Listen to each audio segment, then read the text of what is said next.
राहुल लिखते हैं कि सर जहानाबाद जेल ब्रेक कांड के बारे में जानना है, वीडियो लाइए। क्राइम कनेक्ट परिवार के एक और सदस्य लिखते हैं, AK यादव, कि जहानाबाद वाला वीडियो लाइए ना। इसके अलावा भी ना ऐसे कई कमेंट हैं जो महतो गैंग वाले नवादा जेल ब्रेक वाले कहानी पर आया था, क्योंकि कहानी के अंत में मैंने कहा था कि अगर बहुत सारे लोग कमेंट करेंगे ना तो मैं जहानाबाद जेल ब्रेक की कहानी भी जरूर सुनाऊंगा।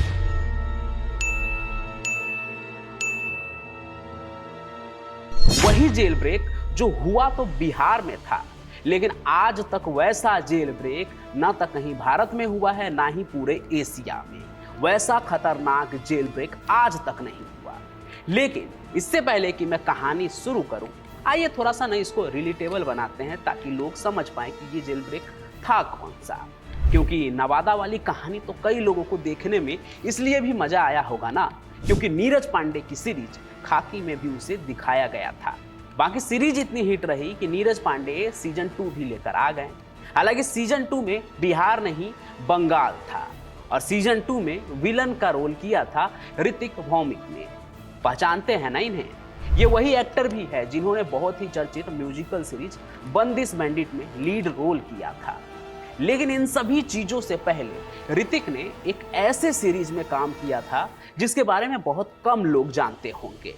सीरीज का नाम है Jehanabad of love and war. हो सकता है कि आप में से कुछ लोगों ने इस सीरीज को देखा होगा, पर मैं दावे के साथ कह सकता हूं कि बहुतों को पता भी नहीं होगा इस सीरीज के बारे में। लेकिन ये पूरी सीरीज जहानाबाद जेल कांड पर ही आधारित है। लेकिन आपको पता है, जब इस सीरीज के बनने को लेकर मैं रिसर्च कर रहा था तो मुझे BBC के एक रिपोर्ट में पढ़ने को मिला कि जेल ब्रेक को अंजाम देने वाले मास्टरमाइंड अजय कानू ने कहा कि सीरीज में तो बस टीचर और स्टूडेंट के बीच का लव स्टोरी दिखाया गया है। मतलब असल कहानी जो है वो सीरीज से भी कई बड़ी थी। सीरीज मैंने भी देखी है, ठीक है।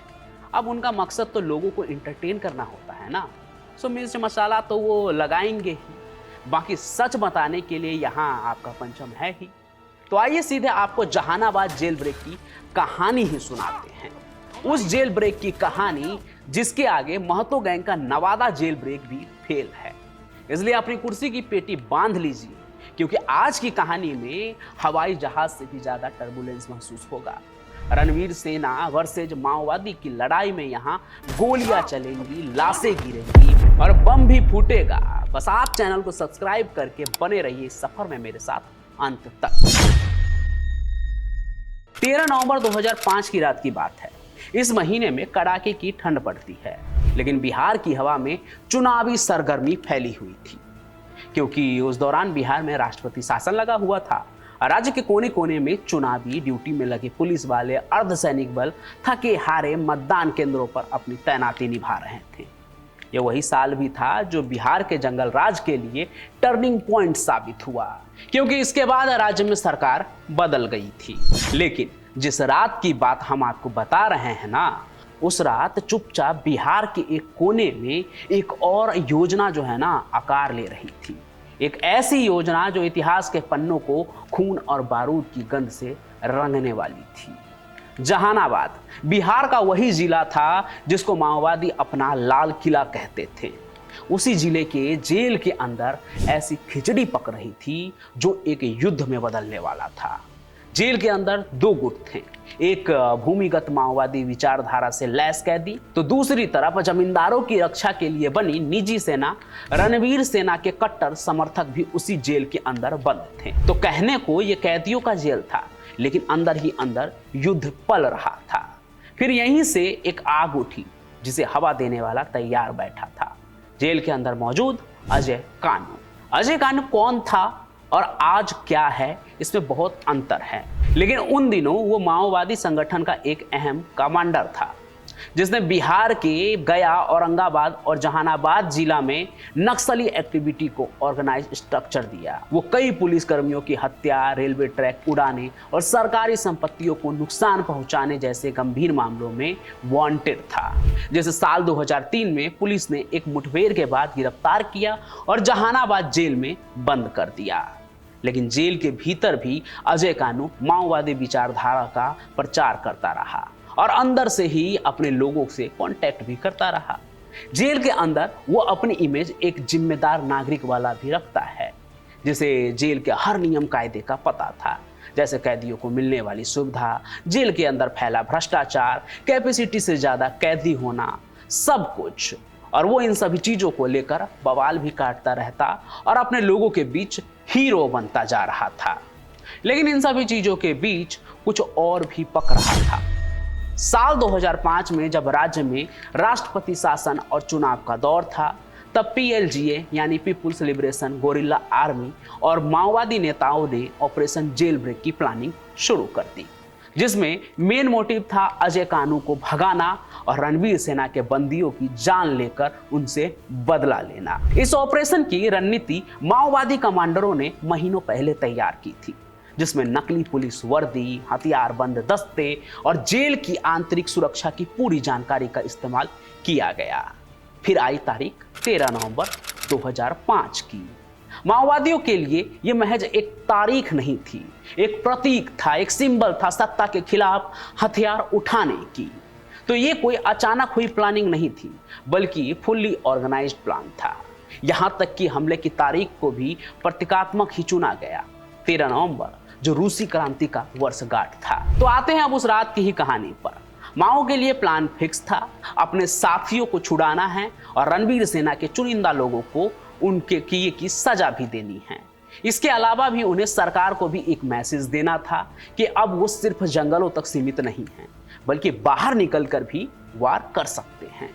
और उस वक्त ये काम इसलिए भी उनके लिए आसान था क्योंकि राज्य की सुरक्षा व्यवस्था एक कमजोर मोड़ पर थी। ज्यादातर पुलिस और सुरक्षा बल चुनावी काम में व्यस्त थे, इसलिए वो आसानी से अपने मंसूबे को अंजाम दे सकते थे। तो उस दिन जहानाबाद में शाम ढल चुकी थी। लोग अपने अपने घरों में टीवी पर चुनावी बहसें देख रहे थे या रोटियां सेक रहे थे, लेकिन शहर के एक कोने में कुछ और ही हलचल थी। बताया ही मैंने, प्लान तैयार था, जिसके लिए माओवादियों ने पुलिस की वर्दियां सिलवाई थी और तो और किसी को शक ना हो इसलिए उनके गाड़ियों पर पुलिस भी लिखा हुआ था। और फिर जैसे ही रात के करीब 9 बजे शहर की बत्तियां बुझ गई और जहानाबाद में फैला अंधेरा माओवादियों के प्लान का साथी बन गया, क्योंकि इसी अंधेरे में शहर में दाखिल हुआ एक नकली पुलिस का काफिला। फिर तकरीबन 1000 से भी ज्यादा हथियारबंद नक्सली अलग अलग दिशाओं से जहानाबाद शहर में घुस आए। ये सभी पीपल्स लिबरेशन गोरिल्ला आर्मी के ट्रेंड नक्सली थे, जिन्हें कई टुकड़ों में बांटकर अलग अलग मिशन दिया गया। और इन सभी के पीछे थे माओवादी ब्रेन अजय कानू, गुड्डू शर्मा उर्फ नवलेश शर्मा जैसे कमांडर, जिनके पास था जेल का नक्शा, सुरक्षा की सभी जानकारी और मन में एक इरादा, जुनून कि वो सरकार और कानून से भी ऊपर हैं। तो उस रात जहानाबाद में मेन टारगेट तो जेल ही था, लेकिन हमला चारों ओर हुआ। यानी सिर्फ जेल ही नहीं बल्कि हथियार लूटने के लिए पुलिस लाइन और सीआरपीएफ कैंप पर भी एक साथ फायरिंग शुरू हो गई। मशीन गनों की दहाड़ और बम धमाकों से पूरा शहर 2 घंटे तक थर्राता रहा। गोलियों की आवाज सुनकर लोग सहम गए, लेकिन तभी मेगाफोन पर नक्सलियों की आवाज गूंजी, हम आम जनता से कोई दुश्मनी नहीं रखते, कृपया सभी अपने घरों में ही रहें, सुरक्षित रहें। ऐसा ही होता है, नक्सली अपने खास मकसद के लिए लड़ते हैं, उन्हें आम आदमियों से ज्यादातर मतलब नहीं होता है। और उस दिन तो उन्हें जेल पर चढ़ाई करनी थी, जिनका उन्होंने खुला ऐलान भी कर दिया। फिर कुछ माओवादी बांस की सीढ़ियां लेकर आए, जिन्हें जेल की ऊंची दीवारों पर टिकाया गया और वे अंदर कूद पड़े। वहीं कुछ ने तो सीधे जेल के मेन गेट पर ही धावा बोला। इसके बाद गार्डों और जेलरों को बंधक बना लिया गया, ताले तोड़ डाले और अलमारियों की चाबियां जब्त कर ली गई। हर सेक्शन को तेजी से क्लियर किया जा रहा था, जैसे किसी एक्शन फिल्म का मिशन चल रहा हो। मगर बिहार की ये कहानी पर्दे पर चलने वाली रील की फिल्म नहीं, बल्कि एकदम रियल था। और इसका अंत अब आने वाला था, क्योंकि अब बंद दरवाजे खुलने लगे और जेल के अंदर बंद कैदी भी भागने लगे। तबाही इतनी भयानक थी कि गोलियों की आवाज थमने में लगभग सुबह हो गई। रात को जो जेल का दरवाजा टूटा, बैरक खुले, उसे देखने सुबह तक कोई नहीं आया। नतीजन करीब 389 कैदी जेल से भाग चुके थे। इन भागने वाले कैदियों में सभी आम अपराधी नहीं थे, बल्कि माओवादी कमांडर, उग्र विचारधारा वाले कार्यकर्ता और यहां तक कि खुद अजय कानू भी अब जेल की सलाखों से आजाद हो चुका था। वही अजय कानू जिसके लिए कहा जाता है कि पूरा प्लान सेट किया गया था जहानाबाद जेल ब्रेक का। और जैसा कि मैंने पहले भी कहा कि इस एक जेल ब्रेक से कई और टारगेट भी सेट थे। तो ये माओवादी सिर्फ अपने साथियों को आजाद करने नहीं आए थे, ये न्याय को अपनी परिभाषा में लागू करने भी आए थे। उस दिन जेल से सिर्फ उन्होंने अपने साथियों को ही नहीं भगाया, बल्कि जेल के अंदर बंद रणवीर सेना के 12 कैदियों को भी खींचकर अपने साथ ले गए। अगली सुबह जब सब कुछ शांत हुआ और लोग अपने घरों से बाहर निकलने लगे तो 9 लाशें सड़क के किनारे पड़ी हुई थी। उन्हीं रणवीर सेना के लोगों की लाशें जिन्हें जेल से निकालकर वो अपने साथ लेकर आए थे। इधर पूरे कांड के दौरान जेल के भीतर भी खून बहा, 3 जेल वार्डर और 1 रसोइया मारे गए। कुल मिलाकर उस रात और अगली सुबह तक 13 लोग मारे जा चुके थे। उस दिन जहानाबाद में सवेरा तो हुआ पर शहर में उजाला नहीं था। अगली सुबह जब लोग जेल की ओर भागे तो दृश्य दिल दहला देने वाला था। कुछ कैदी तो जेल की छत से कूदकर सर पर बैठकर दीवारें फांदते हुए भागते हुए दिखे। यहां तक कि यह तय कर पाना भी मुश्किल था कि यह किसी क्रांति की जीत थी या व्यवस्था की शर्मनाक हार थी। अब जब इतना कुछ हुआ तो आगे एक्शन भी होना ही था, इसलिए एसपी सुनील कुमार को सस्पेंड कर दिया गया और राज्य सरकार ने 2 सदस्यीय जांच समिति बना दी। मगर सिर्फ जांच से क्या होता, कांड इतना बड़ा था कि ऐसा कुछ आसपास के देश तक में नहीं हुआ था। इसलिए केंद्र ने 1000 अर्धसैनिक बल और बाद में एनएसजी के 240 कमांडो भी पूरे बिहार में और खास करके जहानाबाद में तैनात किए। फिर 17 नवंबर से इलाके में छापेमारी शुरू हुई, लेकिन जो भाग चुके थे वो अब जंगल में कहीं हवा हो चुके थे। उन्हें लगातार ढूंढा जा रहा था, सर्च ऑपरेशन शुरू हो चुके थे। इस बीच 1 महीने में 269 कैदी खुद ही वापस लौट आए। उसमें ज्यादातर छोटे मोटे चोर थे। कहते हैं कि वो इस डर से भाग गए थे कि उन्हें लगा था कि नक्सली शायद पूरा जेल ही न उड़ाते। अब सब कुछ शांत हो गया था तो वो लोग पुलिस से अपनी जान बचाने के लिए खुद ही वापस चलकर जेल आ गए। मगर इसके बावजूद भी करीब 60-70 कुख्यात कैदी अब भी फरार थे, जिनमें से कई तो कट्टर माओवादी और रणवीर सेना के सदस्य भी थे। इसके बाद उसी महीने में 22 नवंबर को अवधेश सिंह नामक एक माओवादी पकड़ा गया, जिसने हमले की साजिश में शामिल होने की बात भी कबूली। आगे 16 साल बाद जब 2021 में गुड्डू शर्मा की गिरफ्तारी हुई तो पता चला कि वो भी हमले का मास्टरमाइंड ही था। अब आप सोच रहे होंगे कि इन सभी चीजों के बीच अजय कानू का क्या हुआ जिसके लिए ये पूरा कांड हुआ था।